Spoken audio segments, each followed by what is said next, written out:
नमस्कार, मी वर्षा नलवडे आणि आपण पाहताय TV9 मराठी. माझ्यासोबत माझे सहकारी. नमस्कार, मी श्वेता. आज आपल्या सोबत आहेत युथ आयकॉन कृष्णराज महाडिक. कृष्णराज, खूप खूप स्वागत TV9 मराठीमध्ये. Thank you very much. तर कृष्णराज बद्दल जाणून घ्यायला संपूर्ण जगाला, म्हणजे त्याला काही असा एक स्पेसिफिक वयोगट नाहीये. अगदी लहानांपासून पण इंटरेस्टेड असतात, हो. अगदी मिड एज पण, वयस्कर सुद्धा, सगळ्यांना इंटरेस्ट असतो. त्यामुळे त्या सगळ्यांसाठी कृष्णराज महाडिक सध्या काय विशेष सुरू आहे? बऱ्याच गोष्टी म्हणजे खरं सांगायला गेलं तर मी ऑलरेडी ज्या ज्या क्षेत्रांमध्ये काम करतो त्या सगळ्या खूप चांगल्या पद्धतीने चालू आहेत.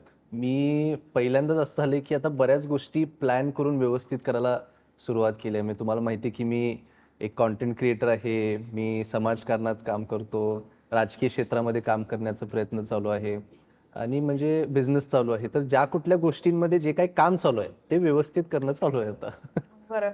आता वर्षाला पण तोच प्रश्न पडला असेल की बाबा, आणि सगळ्यांनी प्रश्न तो विचारून झालाय की आता राजकारण जर तुम्ही म्हणालात तर तुम्ही फॉर्म भरला, मग तो दुसऱ्या दिवशी मागे घेतला, काय काय काय ते झालं, सगळ्यांनी बघितलं. अगदीच.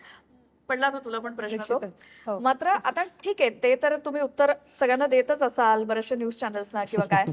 पण तो अर्ज मागे घेत असताना, बरं आधी सांगा तुम्ही का मागे घेतला ते? हा संपूर्ण जो महानगरपालिकेच्या निवडणुकीची प्रक्रिया होती, खरं तर त्यामध्ये उतरण्याचं काही इंटेन्शन सुरुवातीला नव्हतंच. तो निर्णय पक्ष पातळीवरती झाला होता आणि वरिष्ठांकडनंच निर्णय झाला होता की कृष्णराजला आता ह्या निवडणुकीत उतरायचं आहे. मी स्वतःच थोडंसं सरप्राईज्ड होतो, कारण असं काय नगरसेवक होण्याच्या तयारीत मी होतो किंवा ही निवडणूक लढवायला पाहिजे असं काहीच डोक्यात नव्हतं. पण शेवटी पक्षाने त्या दरम्यान सांगितलं, वरिष्ठांचा निरोप आल्यानंतर मी त्या तयारीला लागलो. आपल्याला माहिती आहे की मी खरं तर विधानसभेची तयारीसाठी कामकाज करत होतो, त्यामुळे माझ्यासाठी पण सरप्राइझिंग होतं. परंतु ती संधी आल्यानंतर कोल्हापूरमध्ये सुद्धा मी बघितलं, खास करून माझ्या जवळच्या सहकाऱ्यांकडनं बघितलं की 50% जण खुश होते की एक बेस लेवल पासून राजकारणाची सुरुवात होत आहे, पण 50% लोक नाराज पण होते की आपण विधानसभेची तयारी करत आहे तर तुम्ही आता ह्याच्यात कशाला उतरताय. बरं. म्हणजे दोन्ही साईडनी माझी समजूत काढण्यासाठी लोक येत होते. अर्धे तुम्ही जण लोकांमध्ये जाता तेव्हा तुम्हाला प्रतिक्रिया लोकांना कळतच जाता असतील. नाही, जेव्हा न्यूज मध्ये आलं हां. की मी निवडणूक लढतोय तर माझ्या ऑफिसवरती एवढी गर्दी झाली होती, घरी येऊन लोक बसले होते. तर 50% म्हणत होते की करा आणि 50% म्हणत होते की करू नका. बरं. परंतु मला वैयक्तिक पण पक्षाकडनं निर्णय झाल्यामुळं आणि मी आनंदित होतो की आपल्याला एक फाउंडेशन राजकारणात जर बिल्ड करायचं असेल तर तुम्ही खालच्या लेवलपासून, पहिल्या पायरीपासून सुरुवात करणं गरजेचं आहे. ते झालं. 2-3 दिवस तयारी केली. परंतु ज्या दिवशी फॉर्म भरला त्याच दिवशी पक्ष पातळीवरती, म्हणजे खास करून वरिष्ठ म्हणजे राज्याच्या वरती, केंद्रातून हा पक्ष पातळीवरती निर्णय झाला की कुठल्याही आमदारांच्या, खासदारांच्या किंवा मंत्री महोदयांच्या परिवारातलं किंवा मुलगा मुलगी असं कुणाला लढवायला द्यायचं नाही. बरं. मग तो निर्णय त्याच दिवशी झाला, नेमकं ज्या दिवशी मी फॉर्म भरला. तर माझ्या वडिलांना, मुन्ना साहेबांना काही निरोप आले की हे केलं पाहिजे. तर त्या दिवशी ते म्हणजे डायजेस्ट करणं खूप अवघड होतं, कारण साहेबांनी तेव्हा काय बोलले की हा निर्णय पक्षाचाच आहे म्हणून कृष्णराज पुढे गेलाय आणि परत एकदा हे माघार घेणं, फॉर्म भरलाय, भरपूर आता त्याच्याबद्दल चर्चा चालू आहे, तर अचानक परत असं का. तर आता ते झाले म्हणले. मग त्यानंतर नेक्स्ट डे परत सकाळी त्यांना परत वरिष्ठ लेवलवरनं एका मोठ्या व्यक्तींचा फोन आला आणि सांगितलं गेलं की हे केलं पाहिजे. मग साहेबांचा तो निरोप आल्यामुळं आपल्याला ते करावं लागलं. परंतु मी खरं सांगायला गेलं तर का, म्हणजे मला अजिबात कुठल्या गोष्टीचं काही वाईट वाटत नाही. 100% 2 वेळा संधी मिळाली परंतु नाही झालं, पण मला कुठल्या गोष्टीचं वाईट वाटत नाही. मी काम करत राहिलेलो आहे, काम करत इथून पुढे सुद्धा राहणार. तुमचे डॅडी म्हणालेच की कृष्णराज म्हणजे उगवता सूर्य आहे, त्यामुळे कोणी त्याला झाकू शकत नाही. बरं, ते तर तुम्ही भविष्यात सिद्ध करून दाखवाल, जे काही असेल तुमच्या वाट्याला. पण जसं तुम्ही म्हणालात की घरातलं कोणी नको, म्हणजे ते उमेदवारी नको, हा तुमच्या पक्षाचा. मग महायुतीमध्ये बरेच आपण बघितले तर होते की प्रत्येकाच्या घरातले उमेदवार होते, मग त्यांच्यासाठी वेगळा निर्णय आणि तुमच्यासाठी वेगळा, असं का? अगदी मग तुमच्या बाबतीत होते. असं का? महायुती म्हणून फक्त नाही, मी हे भाजप म्हणून पण बोलतोय. म्हणजे शिवसेना राष्ट्रवादीचा यामध्ये काही संबंध नव्हता. त्यांच्या त्या पक्षातून बऱ्याच नेते मंडळींच्या घरातले अनेक लोक होते. भाजपचे पण खास करून आपल्याला जिल्हा परिषद मध्ये बऱ्यापैकी दिसले घरातले होते. असते. हो. परंतु महानगरपालिकेचे असे अनेक नेते मंडळी होते राज्यातले, मंत्री महोदयांचे होते, आमदारांचेही होते आणि खासदारांचे होते, की त्यांच्या ठराविक ह्यांतला करावं लागलं. आणि मला वाटतं की त्याची सुरुवातच कुठेतरी माझ्यापासून होताना दिसली. म्हणजे पक्षासाठी मीच एक एक्झाम्पल कदाचित सेट झालो, की ज्यांना कुणाला थांबवायला लागलं त्यांनी, की अरे आम्हाला कृष्णराजला थांबवतोय तर आपल्याला सगळ्यांना पण थांबायला लागणार. पण तुम्ही म्हणताय ते आहे, ठराविक ठिकाणी त्या गोष्टी झाल्या, ठराविक ठिकाणी मला वाटतं इतर म्हणजे दुसरीकडे जाऊन मला वाटते पक्षातून सुद्धा लढवले गेले आणि असे बरेच गोष्टी येत होत्या बाहेर. परंतु आम्ही भारतीय जनता पार्टीशी एकनिष्ठ आहे आणि पक्षाचा निरोप हा आमच्यासाठी नेहमी शेवट आहे. मग पर्सनली असं काय वाटलं की असं म्हणजे अरे यार बॅड लक की काय काय असं वाटलं? नाही, आता म्हणजे ज्या दिवशी निरोप आला मला एक हे होतं की मी फुल म्हणजे मी त्या झोनमध्ये गेलो होतो तयारीत. हा. आणि मी खूप एक्साइटेड होतो मोस्ट इम्पॉर्टंटली, की बाबा एका संविधानिक पदावरती लढण्याची फिलिंग ही फार वेगळी आहे आणि ती करण्याची संधी मिळणं ह्याचीच तर वाट बघत होतो एवढे दिवस आणि ते व्हायला जात होतं. परंतु काय हरकत नाही, म्हणजे मी जसं सांगितलं मला काहीच त्या बाबतीत वाटत नाही. म्हणजे कोल्हापुरात महाडिक परिवार हे एक धाडशी परिवार म्हणून ओळखलं जातं, त्यामुळं कुठल्या गोष्टीचं काय वाईट वाटत नाही. जे काय ते इथून पुढे सुद्धा चांगलंच होणार. मला वाटतं हे एक धाडस तुम्ही एकदा विधानसभेच्या वेळी म्हणजे स्टेजवरती तुम्ही भाषण करताना म्हटलं होतं की बघूया याच्या पुढे मी एका बाजूला आणि विरोधक एका बाजूला, बघूया काय होतंय ते. मग ती वेळ या वेळेला आली होती का? म्हणजे जर आली असती तर त्याला फेस करायला तयार होतात का? जर महानगरपालिकेला कृष्णराज महाडिक एका बाजूला आणि विरोधक एका बाजूला तर? तुम्ही जर माझा फॉर्म भरतानीच्या दिवशीचा जर व्हिडिओ बघितला, म्हणजे ज्या दिवशी मी फॉर्म भरून बाहेर आलो, तर सगळ्या पत्रकारांनी आले होते आणि माझा इंटरव्ह्यू होत होता. तर त्यांनी मला विचारलं होतं की विरोधक तुमच्यावरती जास्त टीका करत आहेत किंवा कृष्णराज महाडिकला उतरवलंय, मग माझ्यावरती ते काय ट्रोलिंग होत होतं, माझ्याबद्दल वाईट बोलत होते, अनेक गोष्टी चालू होत्या. तर त्या दरम्यान मी सांगितलं आमचे इथे 81 उमेदवार आहे टोटल. मी म्हणलं की मी सगळ्या विरोधकांना आवाहन करतो की तुमचं पूर्ण लक्ष माझ्यावरती असून देत, मला माझ्या बाकीच्या 80 उमेदवारांना निवडणूक सोपी करायची आहे. त्यामुळं आणि खरं सांगू, मी निवडणुकीत उतरताना सुद्धा मी कधी कुठल्या विरोधक आमचे कोण आहेत ह्याचा कधी विचार केला नाही, कारण ही महानगरपालिकेची जी लढाई आहे ती कोल्हापूरच्या विकासाची आहे. आमच्या विरोधकांच्या हातात गेले अनेक वर्ष सत्ता होती, जवळजवळ 15 ते 20 वर्ष, आणि तुम्ही बघताय कोल्हापूरचे अनेक म्हणजे खूप मोठे मोठे प्रश्न अजून सुद्धा प्रलंबित आहेत. खास करून हद्दवाढीचा असेल किंवा आमच्या इथं अजून सुद्धा आला तर रस्त्यांची सुद्धा दुरावस्था आहे. आता ते कुठं तर चित्र बदलत आहे. म्हणजे तुम्हाला जर आमच्या महायुतीच्या नेते मंडळींनी जे मागच्या 5 वर्षांमध्ये काम केलंय आणि खास करून त्यातले मागचे हे 2 वर्ष खूप की पिरियड ठरलाय, म्हणजे महायुतीची सत्ता आल्यापासून. त्यामध्ये आमचे सन्माननीय खासदार धनंजय महाडिक साहेब असतील, आमदार अमल महाडिक साहेब असतील, अनेक महायुतीचे जे नेते मंडळ आहेत त्यांनी चांगली विकास कामं केलेत आणि मला कॉन्फिडन्स आहे की आम्हाला पुढच्या अजून 3 वर्षामध्ये खूप मोठे मोठे प्रोजेक्ट कोल्हापूरमध्ये येताना दिसणार. म्हणजे हा डिसिजन झाल्यानंतर घरात काही असा विषय झाला का की तुमची आई आहे, वडील आहेत आणि बाकी सगळे भाऊ आहेत, वहिने आहेत, त्यांना थोडंसं पुढे वाईट वाटलं अरे यार आता तर आपला म्हणजे झाला असता कृष्णराज नगरसेवक किंवा काय आणि पुढे आणि तर मग असं काही डिस्कशन झालं होतं घरामध्ये? सगळ्यात चांगली गोष्ट तर अशी होती की माझं निवडणुकीला मी उतरतोय हे डिक्लेअर झाल्यानंतर आपले जे सगळे महायुतीचे उमेदवार आहेत ते मेजॉरिटी नगरसेवक मला भेटायला होते आणि ते पण फार खुश होते की आता तुम्ही पण असल्यामुळे आम्हाला पण एक कॉन्फिडन्स आलाय की आपण एकत्र मिळून हे करता येईल. आणि त्यामध्ये काय अनुभवी सुद्धा भरपूर नगरसेवक आहेत, म्हणजे एक 2-3 टर्म राहिलेले नगरसेवक होते जे महायुतीकडून लढत होते. ओके. तर ह्या सगळ्या अनुभवी लोकांबरोबर काम करण्याची इच्छा सुद्धा मला चांगली म्हणजे एकदम वाटत होती. आणि घरामध्ये पण साहजिक आहे थोडं आजी मम्मी यांना थोडंसं म्हणजे ज्या घरातल्या महिला आहेत त्यांना थोडंसं वाईट असतं, म्हणजे सेन्सिटिव्ह असतात शेवटी येतात, त्यामुळे त्यांना थोडंसं वाटलं की बाबा आता होत होतं तर व्हायला पाहिजे होतं. पण मुन्नासाहेब असतील, मी असेल, माझे दोन्ही मोठे भाऊ असतील, त्यांना समजून सगळं सांगितलं. पण असं काय तुम्हाला असं वाटतंय असं काही वातावरण काही चेंज झालं ओके. नाही, सगळे ओके होते, सगळे खुश आहेत. बरं.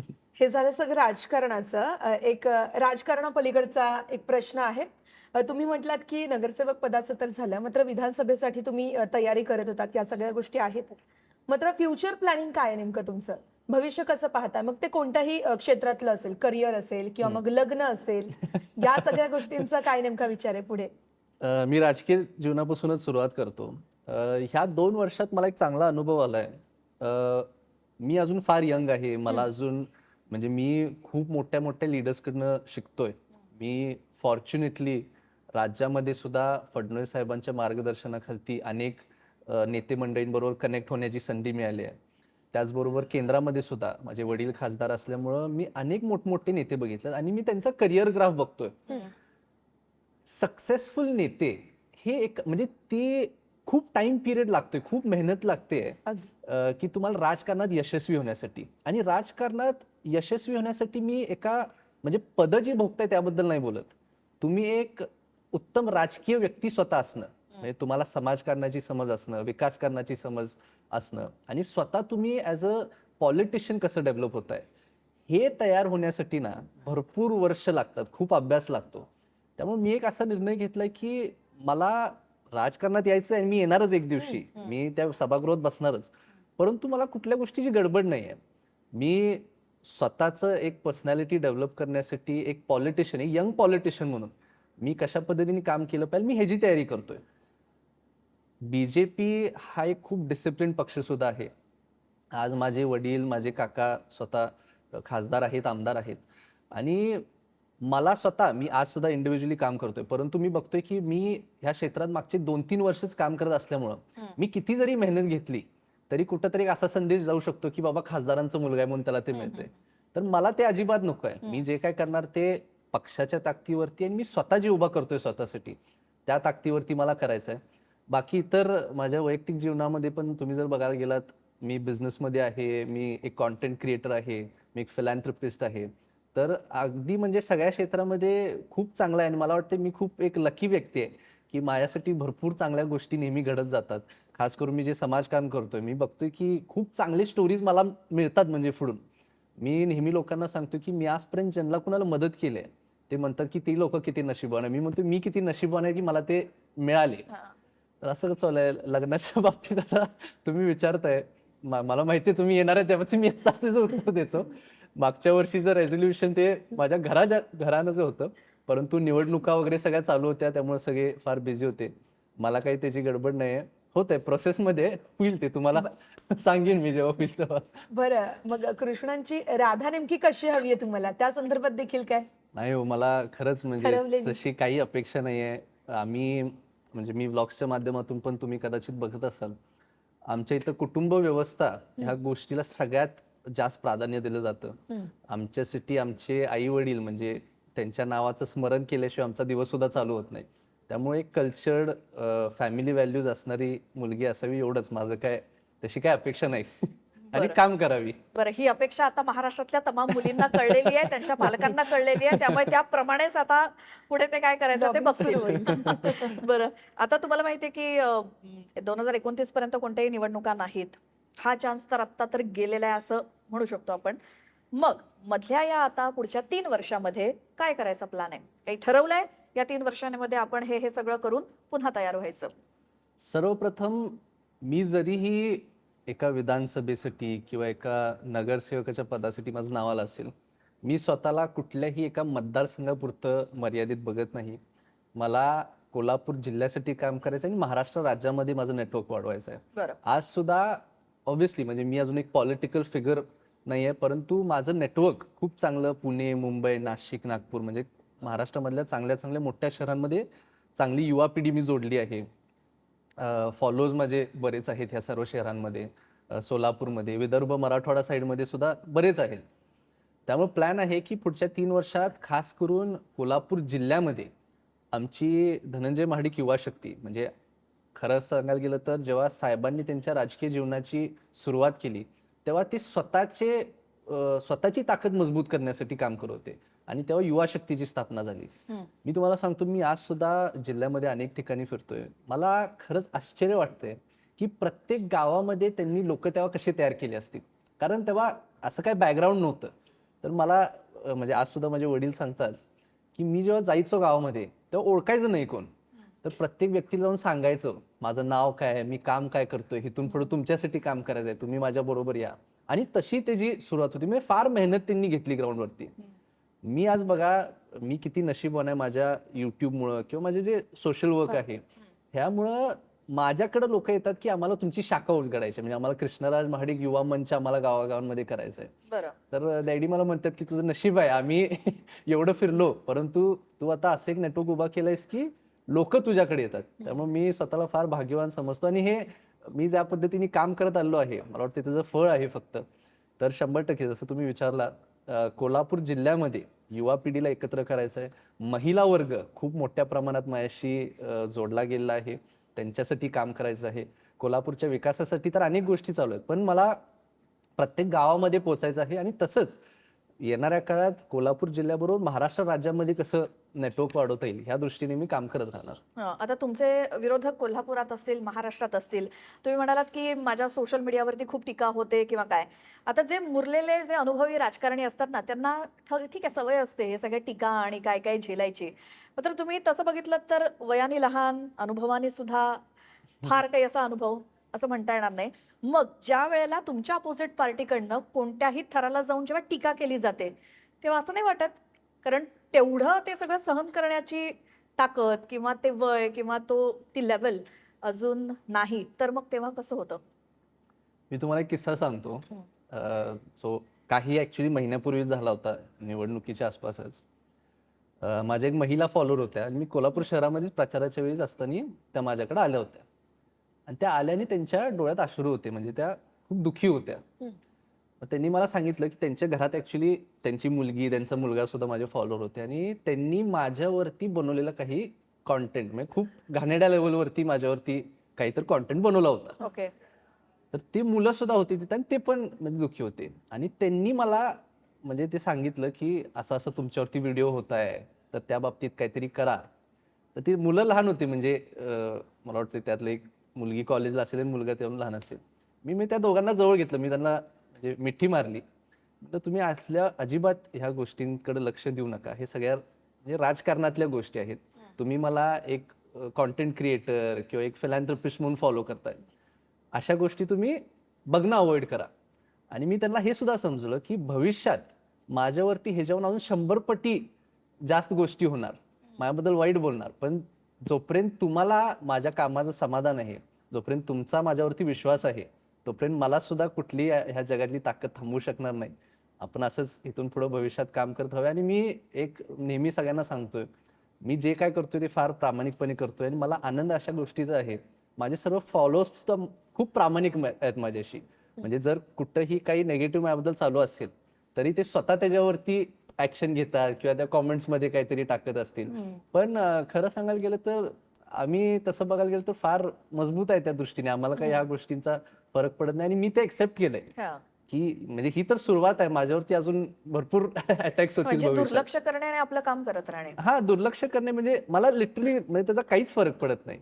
हे सुरुवात आहे. आणि मी म्हणजे सुरुवातीला हे पण होतं घरात, मम्मी वहिनी त्यांना पण साहजिक आहे, वाईट वाटणार की माझ्या मुलाबद्दल असं बोलतात.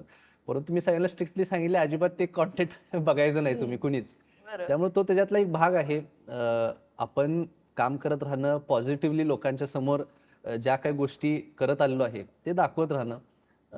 आणि हां, तसंच आम्ही तयार झालो. आणि आम्ही हे खूप अभिमानाने सांगतो, आमच्या वडिलांनी किंवा आमच्या आजोबांनी आम्हाला वाढवलेच असं. मी तुम्हाला म्हणलं की महाडिक परिवार हे एक धाडशी परिवार म्हणून ओळखलं जाते आणि आम्हाला असल्या काही गोष्टींचा फरक पडत नाही. अगदीच. एक इंटरेस्टिंग प्रश्न आहे. तुम्ही व्लॉग करत असता किंवा मग तुम्ही डेली तुमचं रुटीन पण टाकत असता, अनेकदा स्टोरीला असेल किंवा रीलला असेल. पण या सगळ्या घडामोडी शूट करत असताना कधी असा किस्सा घडलाय का जो तुम्ही प्रेक्षकांना सांगू शकता? किंवा एक इंटरेस्टिंग किस्सा जेव्हा तुम्ही फॅमिली टूरवरती जेव्हा जाता तेव्हा पण असा एखादा इंटरेस्टिंग किस्सा जो कधी कोणाला तुम्ही शेअर नाही केला पण इथे तुम्हाला शेअर करायचं? असे खरं तर अनेक इंटरेस्टिंग किस्से आहेत. आम्ही आता बऱ्याच ट्रिप्सला वगैरे जातोय तेव्हा म्हणजे सगळ्यात लोकांना गोष्ट जी भावते की आम्ही परिवार म्हणून कसं राहतो किंवा एक राजकीय परिवार, त्यांचं म्हणजे काय आता तुम्ही बघा ॲज अ व्ह्युअर, तुम्ही जेव्हा खासदार साहेबांची किंवा माझी राजकीय क्लिप्स बघताय तेव्हा आम्ही भाषण देत असतोय अग्रेसिव्हली, बोटं वगैरे करत किंवा अग्रेसिव्हली बोलतोय. परंतु व्लॉग्सच्या माध्यमातून त्यांना एक दुसरी बाजू दिसते, म्हणजे आमची खरी बाजू जी खरंच आम्ही परिवार म्हणून कसं राहतो. त्यामुळं ते लोकांना बघणं फार भावतंय. आणि मला वाटतं आमच्यात सगळ्यात गोष्टी जी मला सुद्धा करायला फार मजा येते आणि लोकांना पण बघायला मजा येते म्हणजे वहिनींची चेष्टा करणं. तर तर त्यामध्ये काय आहे, वहिनींची चेष्टा केली अशा अनेक व्हिडिओ क्लिप्स आहेत जे म्हणजे सगळे दाखवू शकत नाही. सॉरी, हे डोकं कोणाचं असतं की ते वेगवेगळे गेम्स आणि हे तुमचं असतं का? म्हणजे हे हा, गेम्स बऱ्यापैकी म्हणजे काय आहे, मी का ते करतोय कारण गेम्सच्या माध्यमातून जसं फॅमिली एकत्र येते ना, ते कधीच होत नाही. म्हणजे हे कसं होतं, ब्लॉग्सच्या आधी म्हणजे जेव्हा आम्ही लहान होतो तेव्हा आई वडील विकेंड्सला वगैरे ना बसून आमच्यावर काही ना काहीतरी गेम्स खेळायचे किंवा बाहेर जाऊन आम्ही ऍक्टिव्हिटीज किंवा पेट्स बरोबर खेळा. त्यामुळं मला ते नेहमी रिअलायझेशन होतं की जेव्हा तुम्ही एका ऍक्टिव्हिटीमध्ये तुमच्या फॅमिली बरोबर एंगेज करताय, that is when you are truly म्हणजे बॉन्डिंग विथ इच अदर. तर मी जेव्हा व्लॉगिंग चालू केलं, मी बघतोय मागच्या 4-5 वर्षांमध्ये ना आम्ही परिवार म्हणून एकत्र यायचंच बंद झालोय, कारण प्रत्येकाचा आपापला व्याप आहे. तर मी ते केलं की आपण जेव्हा एकत्र येणार ना तेव्हा असं काहीतरी ठेवायला पाहिजे की सगळे एंगेज होतील. आणि म्हणून म्हणजे आम्ही रिसेंटली आता तो डिप द फेस एक ब्लॉग टाकला होता. राईट. म्हणजे आमचं प्रत्येक व्लॉग सुद्धा एवढा पॉप्युलर होत जातोय. आणि त्यातली सगळ्यात चांगली गोष्ट अशी आहे की लोक त्यातून प्रेरणा घेऊन ना ते स्वतः सुद्धा आता फॅमिली त्यांचे हो, ते डिस्प्यूट्स काय असतील तर ते रिझॉल्व्ह होतात. म्हणजे तसाच एक किस्सा तुम्हाला सांगतो. मला गणपतीच्या टाइमला पुण्यामध्ये एक व्यक्ती भेटले होते आणि त्यांनी मला सांगितलं होतं की मी तुम्हाला खूप अप्रिशिएट करतोय, कारण तुमचे व्लॉग्स बघितल्यानंतर माझ्या भावाबरोबर भांडण होते म्हणले 5-6 वर्ष. पण मला ते वाटलं तुमचे भावंडे एकत्र तुम्ही जसं असतं ते बघून मला वाटलं की मी सुद्धा ते केलं पाहिजे. मग मी गेट टुगेदर अरेंज केलं, फुल फॅमिली इन्व्हाइट केलं आणि त्या दिवसापासून मी आणि माझा भाऊ परत एकत्र आलो. वा वा, म्हणजे कधी कशाचा कसा इम्पॅक्ट होईल सांगता एक्झॅक्टली. येत नाही. म्हणजे ही किती मोठी गोष्ट आहे, तुम्ही विचार करा ना. आणि मी तर म्हणजे विचार सुद्धा करू शकत नाही की माझ्या व्लॉग्सचा असा विचार लोक करून जर माझ्या व्लॉगच्या माध्यमातून परिवार एकत्र येत असतील, मला नाही वाटत त्याच्याहून कुठली गोष्ट मोठी आहे. बरोबर. आता या सगळ्यामध्ये तुमच्याकडे पेट्स हा एक खूप मोठा, म्हणजे ती तुमची आवड आहे का अख्ख्या फॅमिलीची आवड आहे? म्हणजे तुमच्या आईलाही तितकेच आवडतात, तुमच्या वहिन्यांनाही तितकेच आवडतात का फक्त स्वतःचीच आवड नाही, आहे? वहिनी घाबरतात, अजून दोन्ही वहिनी घाबरतात. मम्मी घाबरत नाही, पण असं काही ती जास्त टाइम सुद्धा स्पेंड करत नाही. पण त्या पेट्सची काळजी घेणारी पण मम्मीच आहे, कारण आम्ही कोण नसतोय जास्त किंवा आम्हाला पेट्सकडे बघायला एवढा वेळ मिळत नाही. पण ह्याची आवड जर कशी निर्माण झाला तुम्ही विचारला तर ती पण परत आमच्या वडिलांमुळे झाले.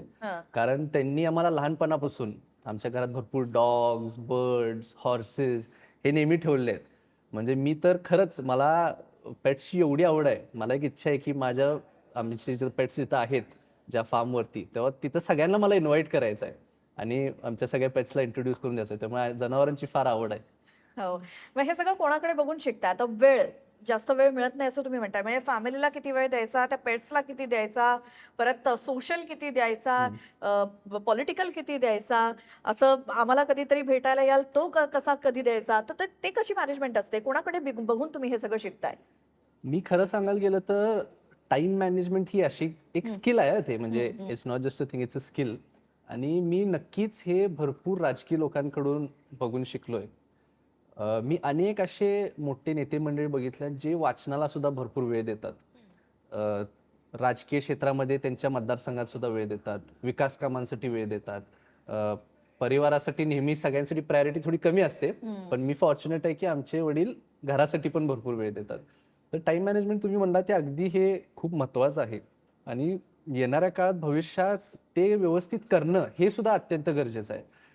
माझं ॲक्च्युली माझी फॉर्च्युनेटली माझी टीम पण खूप चांगली आहे. माझं कॅलेंडर मॅनेजमेंट ते सगळेजण व्यवस्थित करतात आणि तुम्ही म्हणताय तसं आम्ही लिटरली ते आता शेड्यूल करायला चालू केलंय की फॅमिलीला भेटणं. म्हणजे मी तुम्हाला सांगतो मागच्या 2 वर्ष 24 आणि 25 इलेक्शनमध्ये आम्ही एवढं होतो, मी माझ्या कझिन्सला किंवा माझ्या चुलत भाऊ बहीण असतील किंवा माझी एक्सटेंडेड फॅमिली जी आहे, मी 2 वर्षात कुणाला भेटलेलो नाही किंवा बोललो सुद्धा नव्हतो. तर I am going to make it a point की या वर्षभरामध्ये जसं आपल्या कामासाठी आपण वेळ देतो तसं मित्रांसाठी, परिवारासाठी हे सुद्धा देणं अत्यंत गरजेचं आहे आणि आम्ही त्याचं मॅनेजमेंट आता एकदम व्यवस्थित विचार करून करतोय आता. आता म्हणजे तुम्हाला कोल्हापूरसाठी सुद्धा काम करायचंय, तुम्हाला महाराष्ट्रासाठी सुद्धा काम करायचंय, तर ती टाइम मॅनेजमेंट आता तुम्हाला आणखी जास्त डिफिकल्ट होणार आहे असं वाटतंय. कारण कोल्हापुरासाठी आता तुम्हाला काय करायचं, म्हणजे आता कोल्हापूरमध्ये तर एवढी फुटबॉल प्रेमी माणसं आहेत, पण आता क्रिकेट स्टेडियम बनतंय, मग त्याबद्दल काय? नाही, फुटबॉलसाठी कोल्हापूर फार प्रसिद्ध आहे, परंतु क्रिकेटचे सुद्धा भरपूर तिथं फॅन्स आहेत, खेळाडू आहेत. मला हे सुद्धा सांगायला आनंद आहे की सन्माननीय आमदार अमल महाडिक साहेबांची संकल्पना होती आणि त्यामध्ये खूप मोठं योगदान हे फडणवीस साहेबांचं आहे. कोल्हापूरमध्ये आता जे क्रिकेट स्टेडियम होते अगदी म्हणजे खूप दर्जेदार ते होणार आहे आणि ह्याचं हेतू एवढाच आहे की कोल्हापूरला खरं तर एक स्पोर्ट्स कॅपिटल बनण्याची खूप क्षमता आहे. म्हणजे तुम्ही जिओग्राफिकली सुद्धा जर बघितला तर कोल्हापूर खूप एका चांगल्या ठिकाणी सिच्युएटेड आहे की कोकण पट्टा म्हणा, पश्चिम महाराष्ट्र, दुसरे राज्य सुद्धा आमच्या बॉर्डरवरती येतात. तर एकंदरीत ते एक सेंटर होऊ शकते स्पोर्ट्सचं कोल्हापूर. आणि आमच्या इथं खेळाडूंचं सुद्धा तुम्ही बघितला, म्हणजे मी रिसेंटली मुख्यमंत्री महोदयांचा इंटरव्ह्यू घेतला होता आणि त्यामध्ये आम्ही खास करून त्यांना विचारलं की कोल्हापूरला आम्ही अनेक खेळाडू घडवले आहेत. मी स्वतः एक फॉर्म्युला 3 वर्ल्ड चॅम्पियन आहे. तर आमच्या इथं ह्या स्पोर्ट्ससाठी खास करून क्रिकेट, फुटबॉल, स्विमिंग एक प्रसिद्ध आहे, बॅडमिंटन आहे, स्केटिंग सारखा स्पोर्ट वरती येतोय, शूटिंग, कुस्ती तर म्हणजे कोल्हापुरी कुस्तीसाठी ओळखलं जातं. तर ह्या सगळ्या गोष्टींचा आम्हाला एक आराखडा बनवायचा आणि एक डेव्हलपमेंट प्लॅन बनवायचा आणि ते इन्फ्रास्ट्रक्चर बिल्ड करायचं आहे. तर फॉर्च्युनेटली मला त्या मुलाखतीत मुख्यमंत्री महोदयांनी एक शब्द दिलाय की ते करून देतील. आणि आमच्या इथं फुटबॉलचं आणि क्रिकेटचं तर स्टेडियम झालेच, परंतु आता बाकी इतर स्पोर्ट्ससाठी सुद्धा हे कशा पद्धतीने करता येईल हे आम्ही प्रक्रियेत आहे आता. वर्षा, बरं झालं यांनीच विषय काढला की महानगरपालिका इलेक्शनच्या वेळी ते मिसळकट्टा विथ मुख्यमंत्री देवेंद्र फडणवीस झाला. तर तेव्हा म्हणजे आता तुमच्या या फील्डमुळे तुम्ही इंटरव्ह्यू देत असता, म्हणजे उत्तर देत असता, आम्ही तुम्हाला प्रश्न विचारत असतो, पण तेव्हा परिस्थिती उलटी होती की तुम्ही प्रश्न विचारत होतात आणि मुख्यमंत्री उत्तर देत होते. तर ते जेव्हा उलट होतं तेव्हा कसं वाटलं, म्हणजे कशी तयारी तुम्ही केली होती मुख्यमंत्र्यांच्या इंटरव्ह्यूसाठी? मी आय एम सो ग्लॅड की तुम्ही मला प्रश्न विचारलाय. पहिली गोष्ट तुम्हाला सांगतो, मुख्यमंत्री महोदयांच्या अनेक जिल्ह्यांमध्ये हे चालू होते कॉन्सेप्ट की चांगल्या celebrities वगैरे interview हा घेत इंटरव्ह्यूज घेत होते. आणि कोल्हापूरमध्ये सुद्धा त्यांनी एक सिमिलर कॉन्सेप्ट आणला की कोल्हापूरमधले सगळे बिझनेसमॅन, इंडस्ट्रियलिस्ट, डॉक्टर्स, ॲडव्होकेट्स या सगळ्यांना तिथं बोलवलं आणि तो प्रोग्राम सुद्धा प्रत्येक वॉर्डमध्ये त्यावेळेस हा लाईव्ह सुद्धा दाखवला जात होता. ओके. आणि खरं सांगायला गेलं तर तो पूर्ण जो एक 3-4 दिवसाचा अनुभव होता तो माझ्यासाठी फार वेगळा होता, कारण तुम्ही जसं म्हणला आज पण कुणाला प्रश्न विचारलाच नव्हता आणि विचारतोय तर ते डायरेक्ट फडणवीस साहेबांना. त्यामुळे ती एक मोठी गोष्ट आहे. आणि ह्याच्यातलं सगळ्यात मोठं जर टेन्शन घेतलं होतं ते आयडीनी घेतलं होतं. अरे बापरे. ओके. म्हणजे तुम्हाला पटणार नाही, मुन्ना साहेबांनी स्वतः म्हणजे कॉल करून हे पण म्हणले की म्हणजे कृष्णा साहेबांना प्रश्न विचारणं हे बरोबर वाटत नाही साहेब, बाकीचे सेलिब्रिटीज वगैरे आहेत त्यांच्या माध्यमातून करूया. परंतु एक आग्रह होता. कोणाचा आग्रह होता असा? आग्रह हा पक्षाचा सुद्धा होता आणि आय एम ग्लॅड की ही ऑपॉर्च्युनिटी सुद्धा मी तुमच्या माध्यमातूनच रिव्हील करतोय की फडणवीस साहेबांनी स्वतः मला ती संधी दिली. वा वा, की क्या बात. म्हणजे मी ऍक्च्युली बोललो नव्हतो कुणाला, पण तुम्हाला आता सांगतोय की हे संपूर्ण जी मिसळकट्ट्याची जी संकल्पना होती आणि त्यामध्ये इंटरव्ह्यू कृष्णाने घ्यावा असं साहेबांनी सांगितलं. आणि मला म्हणजे इट कुड not be a more proud moment, खूप प्राऊड मोमेंट आहे माझ्यासाठी. तर त्यावेळेस मुन्ना साहेबांनी सांगितलं, म्हणजे माझ्या वडिलांनी सांगितलं की ते बरोबर वाटत नाही की कृष्णा अजून लहान आहे, तुम्हाला म्हणजे साहेबांना कसं प्रश्न तो विचारणार त्यांच्या टीमशी वगैरे बोलताना. तर ते म्हणजे नाही नाही कृष्णानेच घ्यायचं आहे. मग मला फॉर्च्युनेटली ते प्रिव्हिलेज मिळालं. मी त्याची तयारी इन द सेन्स कशी तयारी केली होती? तयारी इन द सेन्स काय केली होती, माझ्याबरोबर अजून जे कोण अँकर्स वगैरे होते त्यांच्यावर बसून आम्ही क्वेश्चन्स ड्राफ्ट केले आणि मी प्राधान्याने सांगितलं की मला स्पोर्ट्सवरती, युवकांशी निगडीत, महिलांशी निगडीत आणि कोल्हापूरचे असे 2-3 विषय आहेत ज्याच्यावरती मला प्रश्न विचारतात. मग तुम्ही सुद्धा काढू शकता तुम्हाला जर काय वाटतंय ते. मग आम्ही सोशल मीडियामधून आवाहन केलं होतं की पहिल्यांदा असं कोल्हापूरमध्ये आपल्याला मुख्यमंत्री महोदयांना डिरेक्टली प्रश्न विचारून त्यांच्याकडनं जाणून घ्यायला मिळणार आहे. तर कुणाला काही जर आयडिया असतील तर सांगा. तर लोकांकडून पण आम्हाला काही चांगले आयडिया झाले आणि एकंदरीत ती खूप एक सकारात्मक चर्चा झाली. खूप चांगल्या प्रश्नांची उत्तरं त्यांनी दिले आणि आता आम्ही त्यांच्याकडून ते सर्व कामं करून घेण्यासाठी आता साहेबांच्या काय जे काय कबूल हो, केले हो. ते. मी तुम्हाला सांगितलं जसं की खास करून स्पोर्ट्स आणि हद्दवाढ हे माझ्यासाठी सगळ्यात मोठे 2 विषय आहेत कोल्हापूरसाठी.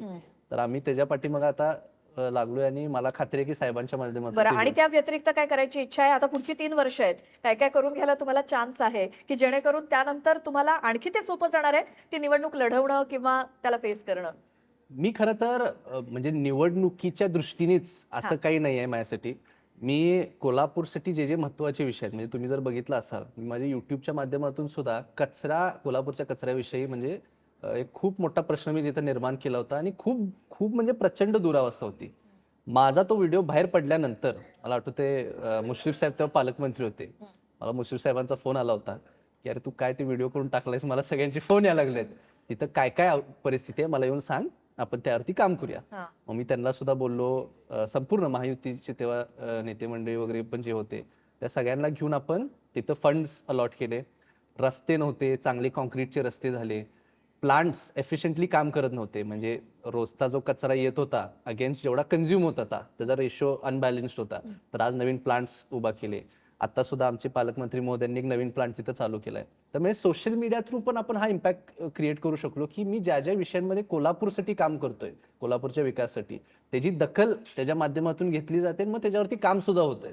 त्यामुळे त्या गोष्टीचा एकत्रित आनंद आहे. आणि पुढच्या 3 वर्षात अशी संधी मिळणं की केंद्रामध्ये सुद्धा आमचं सरकार आहे, राज्यामध्ये सुद्धा आहे, आणि आता जिल्ह्यामध्ये सुद्धा महानगरपालिका आणि जिल्हा परिषद मध्ये आमची सरकार आलेली आहे.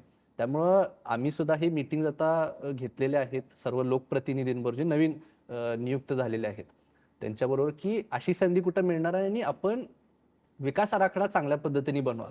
त्यामुळे एकत्रित आम्ही हे सगळेच मुद्दे, सर्किट बेंच सुद्धा तुम्हाला माहिती आहे, आल्यापासून फार बदल कोल्हापूरमध्ये होताना दिसतोय. रिअल इस्टेट सेक्टर हा खूप बूम मध्ये आहे आता.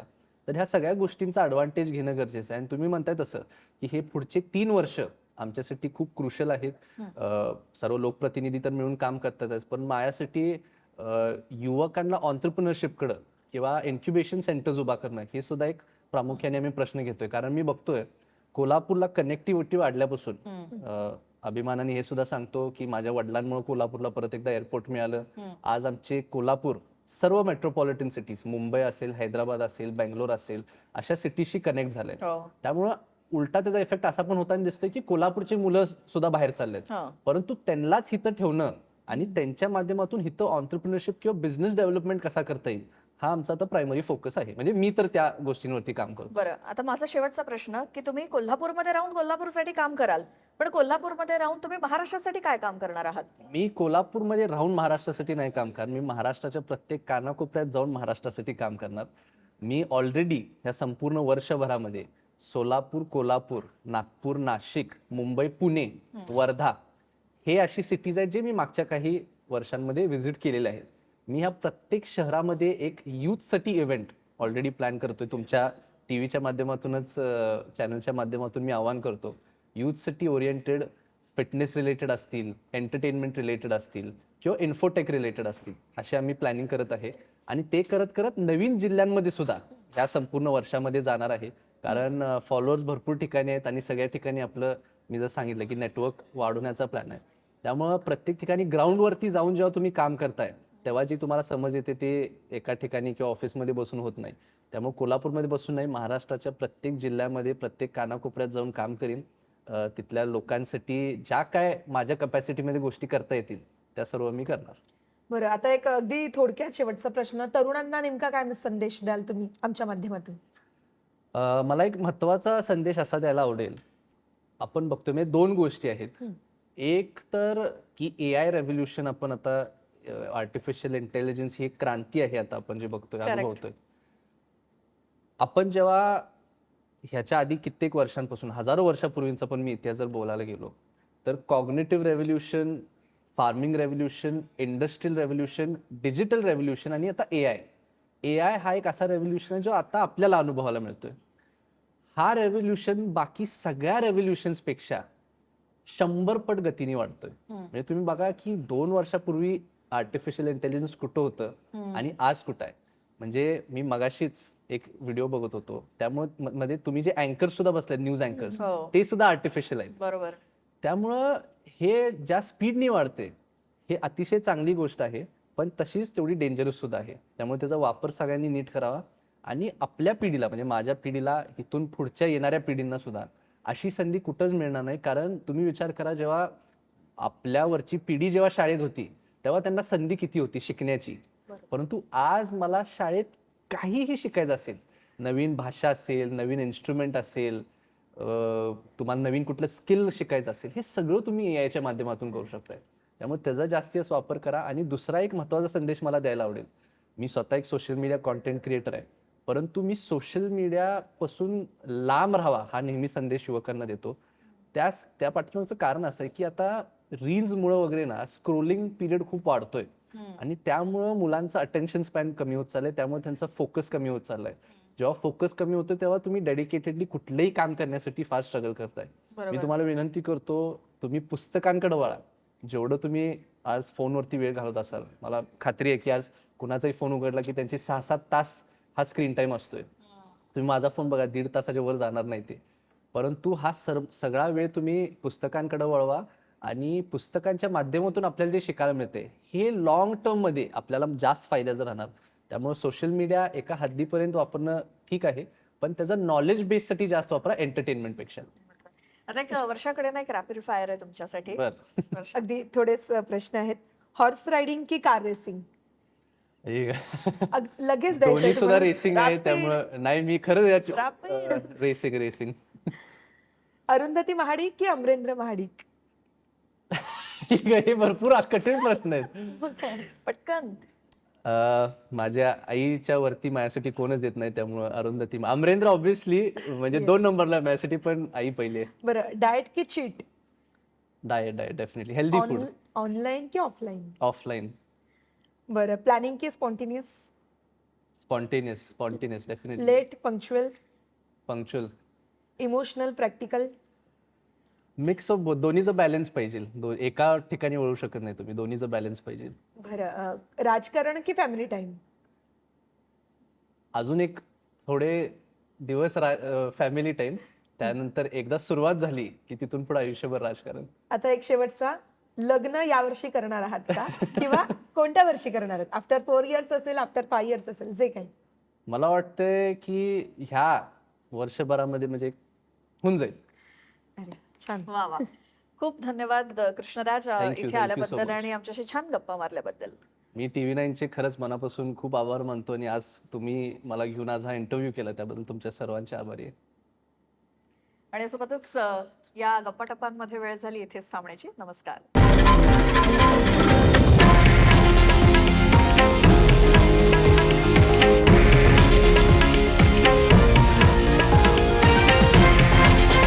हे आहे देशातील नंबर 1 न्यूज नेटवर्क आणि आपण पाहत आहात TV9 मराठी, एकमेव.